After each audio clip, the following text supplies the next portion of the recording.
What if we told you that there is an island in the Indian Ocean that is so dangerous that nobody has ever left alive? The mention of an island gives us the mental image of palm-fringed beaches and tranquil shores. But beware, not all islands are what they seem. The waves may hide treacherous landscapes shrouded in mystery and danger. This island defies the conventional image of paradise, harbouring secrets that can turn a dream adventure into a nightmare. Despite the dangers, there's something really exciting about this mysterious island. It's like it has this invisible force that pulls people toward them, urging them to discover what's hidden. But be careful. North Sentinel Island is one of the Andaman Islands in the Bay of Bengal. It is about 5 miles long and 4.3 miles wide. It is surrounded by coral reefs and lacks natural harbours. Other than the shore, it is mostly covered in jungle. None who have stepped foot on the island have lived to tell the tale, and all travel has been prohibited. It is not dangerous due to wild animals or toxins, but because of the indigenous people that live there. They have repeatedly attacked boats that come too close, whether intentionally or by accident. They shoot arrows at boats and helicopters, with some attacks resulting in injury and death. History. We have little information on North Sentinel's history, but historians suggest that the islanders might have originally migrated from Africa. They have a hunter-gatherer culture and eat mainly seafood to survive. They do not seem to practice agricultural or farming techniques. Aerial surveys found that they live in small huts, and they use rudimentary boats to hunt on the reef. As of 2018, the Indian government estimates a population of almost 40. However, some sources claim there are around 100.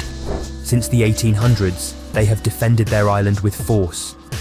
From the very few encounters and photographs we have, the Sentinelese are short, muscular, and have very dark skin. They are usually naked but wear belts on their waists. There are more men than women. Marco Polo mentioned the Andaman Islands in his writings. He passed them on his way to India. Though he didn't write of North Sentinel specifically, he refers to people in the Andaman Islands as having heads like dogs and teeth and eyes like dogs. He also claimed the Andaman people were cannibals. Sentinelese culture and language are a mystery. Some speculate that Sentinelese could be a branch of the wider Andamanese language family, which seems to have links to Papuan languages. However, other Andaman tribes who met the Sentinelese could not understand them. Meetings with outsiders. Interest in the island and its inhabitants dates back to the 18th century. However, at the time, no one set foot there. It wasn't until the 19th century that outsiders got up close and personal. In 1867, the ship Nineveh had the misfortune of wrecking too close to the island. The Sentinelese tried to kill the survivors, who were thankfully rescued in the nick of time. In 1880, British naval officer Maurice Vidal Portman, who made contact with and studied various tribes throughout the Andaman Islands, met with the Sentinelese and even brought a few of the natives to the capital, Port Blair. Unfortunately, 2 of the group of 6 Sentinelese died from the disease. The rest returned home before things got worse. Another shipwreck occurred in 1981.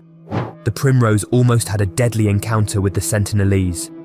The captain radioed for help, describing the attackers as wild men carrying homemade weapons. Despite these negative meetings, the Sentinelese allowed a team of anthropologists to meet them on the shore of the island in the early 1990s. The team offered them coconuts as a gesture of peace. During their meeting, the anthropologists noticed that the Sentinelese were fascinated by metal objects. Yet, any goodwill was short-lived. The Sentinelese deterred any subsequent expeditions. In 2006, the Sentinelese killed 2 fishermen who were fishing in North Sentinel's waters illegally. In 2018, they killed American Christian missionary John Allen Chow when he tried to visit the island to spread Christianity. The bodies of the 3 individuals are still on North Sentinel. A witness who transported Chow stated that Chow's body was buried on the beach. The islanders are believed to live in groups of lean-to huts and built-out rigger canoes. They maneuver with long poles for fishing. If they are like the Andamanese people on a nearby island, they likely live on fruits and tubers that grow wild on the island, eggs from seagulls or turtles, and small game like wild pigs or birds. They carry bows and arrows as well as spears and knives, weave mesh baskets, and have been heard singing by boats nearby. Geography. The only way to get a good look at North Sentinel Island is by plane. As you fly over the Forbidden Territory, you see a picturesque tropical island with lush forests, pristine blue waters, and coral reefs. The island is only 60 square kilometers. Its twin, South Sentinel Island, has no inhabitants, and it is unclear if the residents of North Sentinel travel there. North Sentinel changed after the 2004 Indian Ocean earthquake. The quake lifted the island out of the water by a couple of meters and resulted in a small nearby islet joining the main island. After the earthquake and subsequent tsunami, the Indian government sent a helicopter to check on the islanders. To their surprise, the Sentinelese were fine. They even shot arrows and threw rocks at the aircraft. Researchers are unsure how they managed to dodge the devastating consequences of this natural disaster. So, the Indian government prohibits travel to the island in order to protect the remaining tribe from mainland diseases they have had no contact with, and thus have no immunity. Though the Indian Navy patrols the area to keep people away, they do not interfere with the islanders or prosecute them for killing those who try to come ashore. There are 100 uncontacted tribes remaining in the world. Despite our curiosity and desire to know more about their ways of life and history, it is best to leave them be. They have potentially survived hundreds or thousands of years on their own, away from prying eyes. Hopefully, they can continue to do so for many more years to come. If you enjoyed this video, don't forget to hit the like button, subscribe to our channel for more fascinating insights, and let us know in the comments what you found most intriguing about North Sentinel Island. Until next time, stay curious and stay safe.